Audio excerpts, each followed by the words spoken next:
안녕하십니까. 고품격 시사 토크쇼 박근혜와 사람들의 이창수입니다. 예, 안녕하십니까. 이종철입니다. 호남 들녘보다 넓은 가슴을 가지신 분, 국민통합의 아이콘인 한광욱 새누리당 100% 국민대통합위원회 수석 부위원장님 모셨습니다. 어서 오십시오. 예, 어서 오십시오. 박수로 해야지. 위원장님 하면은 정통 야당, 그러니까 대한민국 역사에서 민주투사로서 정통 야당을 꿋꿋이 지켜오신 그런 분이시다, 이렇게 이야기를 할 수 있을 것 같아요. 한광욱 수석 부위원장님 하면 네. DJP 연합, 맞아요. 예, 그것을 이끌어낸 장본인, 이렇게 이제 먼저 떠오르고요. 그리고 이제 아무래도 김대중 선생을 생각을 하게 됩니다. 네. 김대중 선생님과의 인연, 그것이 이제 우선 제일 궁금한데요. 어떻습니까, 부위원장님? 김대중 전 대통령 어떻게 만나게 되셨죠? 좀 인연을 이야기해 주시겠습니까? 김대중 전 대통령님, 제가 그전에는 그냥 민주투사다, 젊었을 때 이제 그냥 소신분이다라고 생각을 했는데, 제가 1982년도 10월 7일에 제가 초선이었습니다. 11대. 그 국회에 나와서 대정부 질문을 해야 되는데, 그때 당시 분위기는 상당히 좀 살벌한 분위기였어요. 그래서 단단히 이제 결심을 했죠. 근데 김대중 선생 당시는 선생께서 이제 감옥에 청주교도소에 계신 걸로 내가 알고 있는데, 그분에 대한 이야기를 한 분이 한 분도 없었어요. 그 당시에는 그 분위기가 그랬어요. 또 광주 민주항쟁에 대한 많은 사람이 사상자가 생겼음에도 불구하고 광주 문제를 거론한 사람이 하나도 없었어요, 국회의원 중에.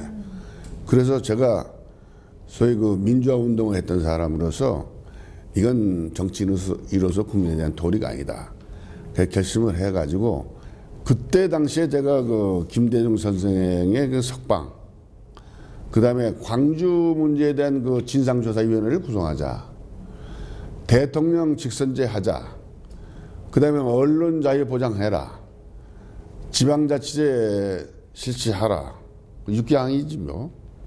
또 하나 빠졌는가? 전두환 씨가 그때 대통령이지만 민정당 총재직을 겸하고 있기 때문에 당신은 관리만 해라. 당신은 관리만 해라.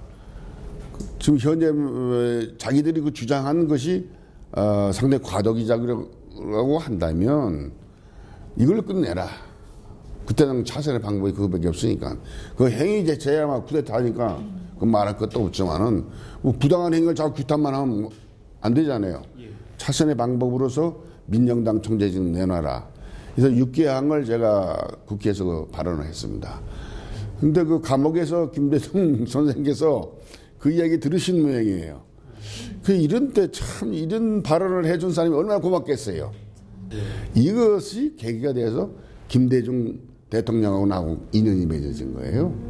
그럼 그렇게 40여 년간 DJ의 남자, 민주당에 계속 계셨잖아요. 근데 어떻게 해서 이렇게 새누리당에 오시게 됐는지 저는 아직도 정말 궁금하거든요. 그게 궁금한 분이 한두 분이 아닙니다. 네. 그게 제가 어디 가든지 특히 이제 호남 지방에 가고 가면 좀 민주당에 있는 우리 후배들 동지들이 이제 처음에는 막 저한테 항의 비난 또 많았는데, 이제 시간이 가니까 그 대표님, 정문진 아직도 대표를 했으니까 대표님이라고 그러죠. 대표님 심정을 이해하겠다. 그러면서 이제 자기들끼리 이제 처음에는 이게 한 일종의 배신이 아니냐 이렇게 했는데, 배신은 지금 현재 민주당에 있는 친노 아이들이 친노에 있는 사람들이 배신이지 왜 내가 배신이냐. 근데 친노계라고 하는 사람들이 이제 와가지고 내가 당에 있던 당대표를 했던 사람으로서 더 이상 얘기하기 싫지만 이건 안 되는 거라. 이 정당이라고 하는 것이 헌법에도 나와 있지만 민주적으로 운영이 돼야 되는 거, 정당이라고. 내가 이제 박근혜 이제 후보님을 이번 대통령으로 우리가 선출해야겠다 생각한 것은 가장 중요한 것은 국민 대통합입니다. 국민 대통합이 되지 않고서는 우리가 지금 현재 지역 간의 갈등, 세대 간의 갈등, 이념 간의 갈등, 계층 간의 갈등, 이런 갈등을 해소시킬 길이 없어요. 국민 대통합이 안 되면. 특히 동서화합의 벽을 깨야 된단 말이에요. 그래서 누군가는 이런 일을 해야 되는데 사실 마음은 있지만 용기가 잘 안 나는 거라, 솔직한 얘기야. 그래서 고민이 많았죠. 고민이 많았는데 우리 박근혜 이제 후보님을 만나 뵙고 대화를 해보니까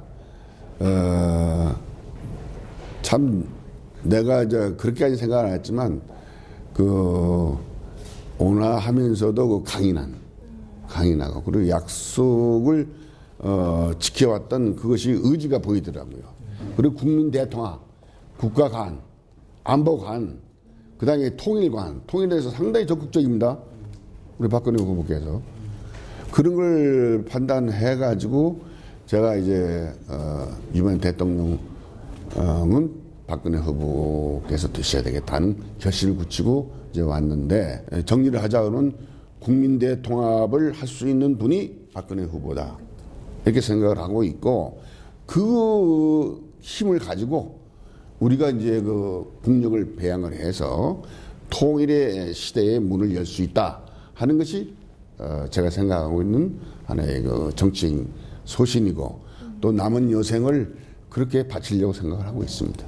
박근혜 후보께서는 약속을 지키고 할 수 있는 분이다 하는 건데, 그 실증적인 하나의 예를 들면은 2004년도에 8월 12일 박근혜 후보께서 당시 한나라당 대표로 선출됐을 적에 동교동에 찾아오셔가지고 우리 물러난 김대중 대통령을 만나셨어요. 그때 박근혜 그 대표죠, 그때 당시에 대표께서 저희 그 김대중 대통령께 저희 아버지 시절에 그 상처와 피해를 많이 입으신 데 대해서 딸로서 사과드립니다. 뭐 사과를 했어요. 그걸 이제 흔쾌히 받아들이시고, 나중에 그 어른이 우리들한테 하시고, 세상에 오래 살다 보니까 이런 일이 있대, 뭐 그런 게도 있어요. 그러면서 그때 김대중 대통령께서 우리 박근혜 당시 대표께, 내는 동서화합을 위해서 그렇게 노력을 했는데 안 됐다. 사실 그 당시에 안 됐거든. 지금도 뭐 됐다고 볼 수는 없는 거 아니야. 그것을 위해서 나도 지금 이게 뛰어다니고 있는 거 아닙니까? 그것이 또 박근혜 후보를 위하는 길이고, 그런단 말이야. 그래서 나는 그건 못했는데, 이제 동서화합을 위해서 가장 이룰 수 있는 분이 가장 적임자가 박근혜 대표요. 이렇게 김대중 대통령께서 말씀하셨다고. 그렇다면 그분은 일생을 동서화합 통일 문제 가지고 살아오신 분이에요. 그분이 가장 적임자가 박근혜 후보라고, 지금 박근혜 후보라고 생각하셨던 거기 때문에 제가 생각하는 것도 그렇지만 가장 적임자는 동서화합을 이루고 소위 국민의 갈등을 해소시키고 민족 통일까지 문을 열 수 있는 사람이 박근혜 후보다라고 하면 그것이 입증된 거 아니냐 말이에요. 그 하는 역사적인 사실이 있어요. 이렇게 우리의 그 안보는 그럴수록 확고하게 해야 된다는 거예요. 서독이 동독하고 마지막까지 이 통일 문제를 다룰 때 서독에서 동독의 그 간첩이라는 게 동독에 엄격했습니다. 그건 안보 문제는 완전 확실하게 했어요. 그렇게 하면서 교류도 하고. 그러니까 국가의 안보하고 통일 문제 이런 것은 그건 다른 차원에서 그 다뤄져야 되는 거예요. 기본적으로. 이쪽에 허약하면 안 되는 거예요, 그게. 그래서 그 두 가지를 병행할 수 있는 분이 난 박근혜 후보밖에 없다, 이렇게 보는 거죠. 그렇다면 이쯤에서 박근혜 항상 드리는 질문이에요. 박근혜 후보를 10글자로 표현한다면? 박근혜 후보를 10글자로 하면 준비된 여성 대통령 후보. 대통령 후보. 오, 나 고품격 시사 토크쇼 박근혜와 사람들 다음 시간에 만나겠습니다. 감사합니다.